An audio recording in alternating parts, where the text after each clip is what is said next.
Pemirsa, Menko Bidang Infrastruktur dan Pembangunan Kewilayahan Agus Harimurti Yudhoyono menggelar agenda Road to International Conference on Infrastructure. Agenda tersebut dilakukan melalui focus group discussion untuk membahas strategi pembiayaan infrastruktur yang inovatif dan berkelanjutan.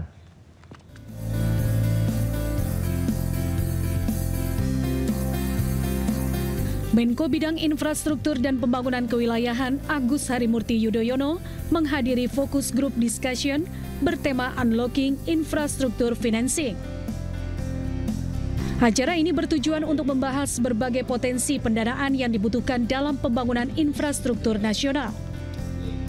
Dalam diskusi tersebut, AHY menekankan pentingnya kolaborasi antara pemerintah, sektor swasta, dan lembaga internasional untuk menghadirkan solusi pembiayaan infrastruktur yang inovatif dan kredibel. FGD hari ini kita dedikasikan untuk membahas berbagai potensi pendanaan yang memang dibutuhkan, karena infrastruktur itu pasti membutuhkan anggaran yang tidak sedikit. Mau infrastruktur yang sifatnya mendasar ya, jalan, jembatan, bendungan, kemudian juga perumahan rakyat, sampai dengan yang bisa dikategorikan berskala besar sekali. Kembali kami ingin menghadirkan ide-ide terbaik, lessons learned, best practice dari berbagai institusi. Pak Doni sendiri menjadi jembatan terhadap network internasional dan khusus yang ada di Asia Pasifik ini. Harapannya sekali lagi ada ketertarikan, ada kesamaan frekuensi. Pemerintah berkomitmen untuk memastikan setiap proyek infrastruktur berjalan secara efisien, akuntabel, dan bebas dari kebocoran anggaran. Hal ini sejalan dengan arahan Presiden Prabowo Subianto untuk membangun infrastruktur yang berdampak langsung pada produktivitas dan peningkatan kesejahteraan masyarakat. Dari Jakarta, Wenda Nura, Laksana, Sutrisno, iNews melaporkan. Adik ipar Joko Widodo datang ke Barreskrim Polri membawa ijazah SMA dan kuliah Jokowi. Ijazah itu akan diuji laboratorium forensik oleh penyidik Barreskrim.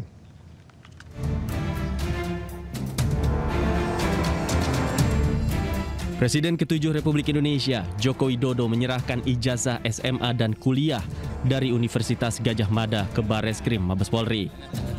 Penyerahan ijazah itu dilakukan untuk diuji laboratorium forensik. Ijazah itu diserahkan melalui adik ipar Jokowi, Wahyudi Andrianto, ke penyidik Direktorat Tindak Pidana Umum Barreskrim Polri. Kuasa hukum Jokowi mengatakan, dalam panggilan hari ini adik ipar Jokowi tidak diperiksa oleh penyidik. Penyidik hanya membutuhkan ijazah untuk diuji laboratorium forensik. Oleh karena itu, hari ini kita sudah serahkan semuanya kepada pihak Barreskrim untuk ditindaklanjuti, untuk dilakukan uji lab forensik. Demikian sih hari ini. Suratnya itu kapan, Bang? Surat apanya? Permintaan dari Barreskrim. Surat permintaannya itu tanggal 6. Beberapa hari. Ya, beberapa hari sebelumnya. Ya, tanggal 6 Mei. Tanggal 6 Mei. 6 Mei. Untuk datang hari ini untuk menyerahkan dokumen tersebut. Memang untuk hari ini panggilannya ya? Untuk hari ini, bukan memang. Sempatnya hari ini bukan? Bukan, memang panggilan untuk hari ini dan Pak Jokowi sudah terima suratnya juga dan beliau memberitahukan juga bahwa harus hadir. Sehingga kita hadir hari ini membawa langsung ijazah tersebut. Tidak, karena hari ini itu memang agendanya permintaan dokumen. Penyerahan dokumen. Sebelumnya Wahyudi Arianto, adik ipar Jokowi, memenuhi panggilan penyidik Barreskrim Polri pada Jumat pagi. Ia tiba pukul 9.30 didampingi oleh ajudan Jokowi, Kompol Syarif Muhammad Fitriansyah beserta kuasa hukum. Meski adik ipar Jokowi tidak berkata apapun kepada awak media, namun kedatangannya untuk mengantarkan ijazah Jokowi dalam kasus dugaan ijazah palsu yang dituduhkan pada Joko Widodo. Dari Jakarta, tim liputan iNews melaporkan. Sebelumnya, Polda Metro Jaya memanggil 4 orang atas dugaan tuduhan ijazah palsu Joko Widodo. Selain itu, satu orang tidak bisa hadir karena mengalami kecelakaan sepeda motor. Ini perwakilan doang.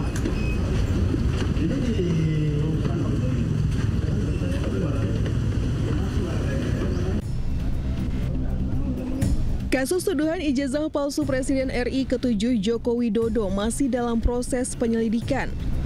Kamis kemarin, Polda Metro Jaya memanggil 4 orang untuk pemeriksaan kasus yang kian menyita perhatian publik.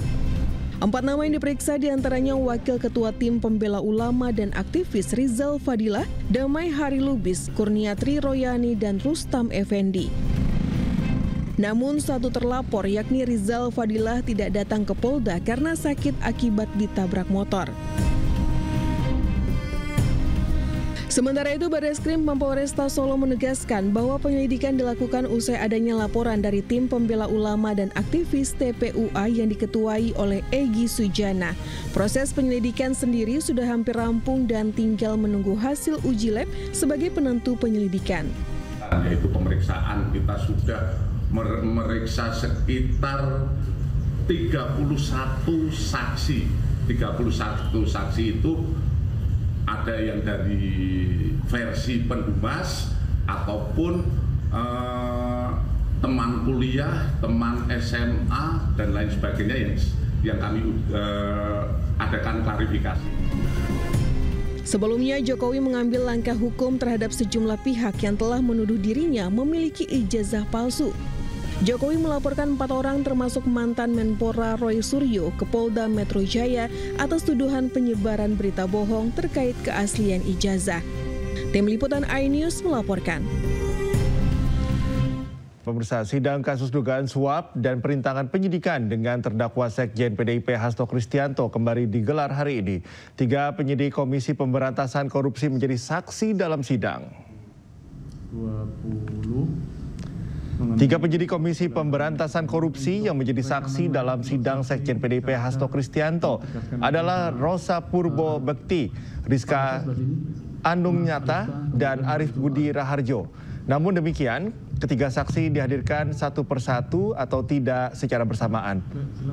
Saksi pertama yang digali keterangannya adalah Rosa Purbo Bekti oleh pihak Hasto. Rosa ditanyai terkait penyitaan 3 ponsel saat Hasto diperiksa oleh penyidik 10 Juni 2024. Dalam sidang, saksi Rosa juga sempat menyinggung adanya mantan pegawai KPK yang saat ini menjadi salah satu tim penasehat Hasto dan disebutnya menjadi konflik kepentingan.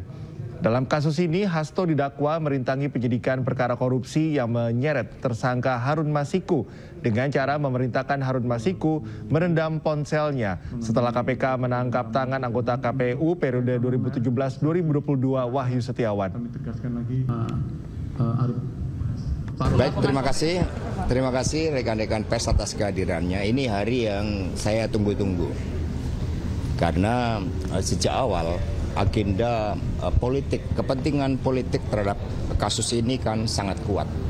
Sehingga untuk pertama kalinya di dalam sejarah persidangan kita, sampai penyidik KPK turun tangan secara langsung menjadi saksi, padahal tidak mengalami secara langsung, tidak melihat secara langsung, dan tidak mendengar secara langsung, sehingga yang disampaikan adalah suatu asumsi dan pendapat.